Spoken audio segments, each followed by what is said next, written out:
So today we're going to talk about the strategy that one of the most successful YouTube channels is actually employing to grow its traffic, and that would be the Joe Rogan experience. It's probably the one of the most relevant and, let's call it, pop culture phenomenons, because almost everybody follows this channel or has at least seen a clip. I believe Joe Rogan is now by far even more successful than Tim Ferriss. What I want to do today on here on How to Master is actually go to a very simple strategy that it's very, it actually surprised me when I was earlier doing the slides for the video of how successful it is. So let's just break it down. So Joe Rogan for the month of January did about 94 million views. And that's, if you were to convert that into dollars at $3 CPM, that would be almost like 150,000. That would be almost like $300,000.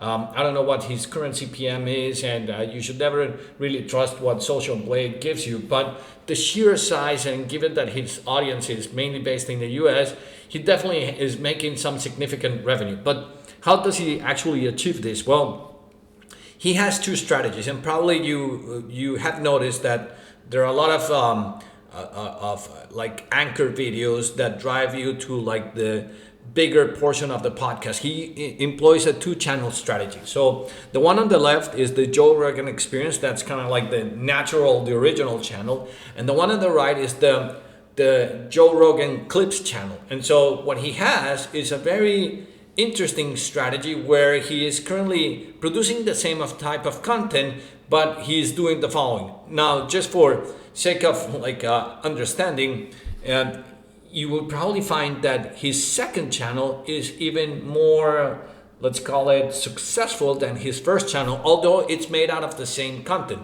So for the same month of January, which in the other channel he had 96 million views, on the Clips channel he actually has 159 million views, almost double.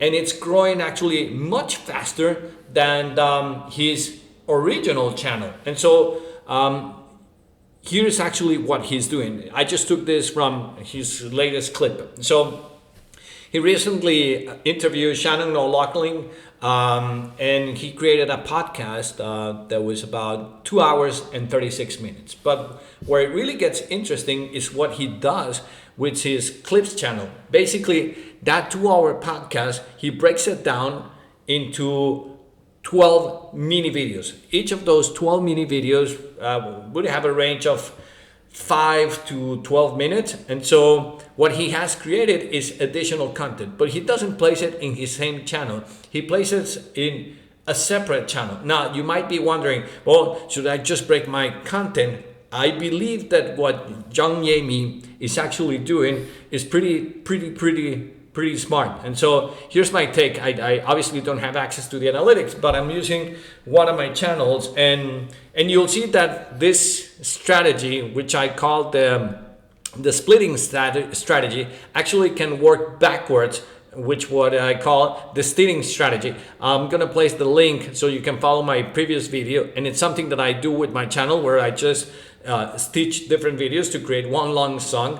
But here, to break it down of how you would actually do in research, what I do is I go into the audience retention and actually follow the timeline. And so you will probably notice that there are certain mini spikes. Those mini spikes basically are referred to either a change of topic or a change of attention. So I think that what Jamie is doing is he's following the trend of the line, and wherever he sees like a mini spike, he stops, plays the videos, and tries to capture if there's a story segment that it's valid to be broken down. So for example, they might be going through like a long conversation of a specific subject, but then they focus on the origin of Indian reservations, but they were already talking about treaties that were broken, native children died. But I bet you that on the timeline of audience retention, the origin of Indian reservations was a particular subject. So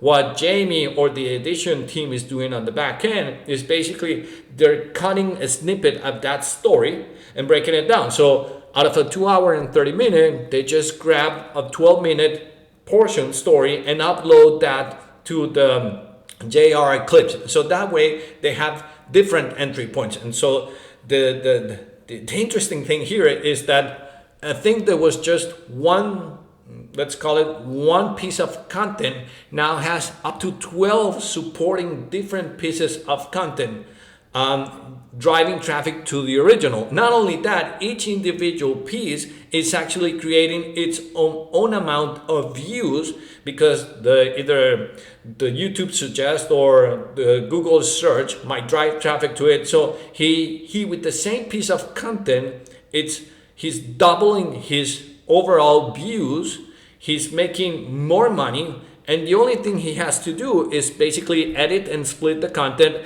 and add an additional thumbnail, just by being very smart of how the actual content is being engaged in the audience retention part. So if you have any questions or you think you have similar strategies, please feel free to ask them on the comment question section.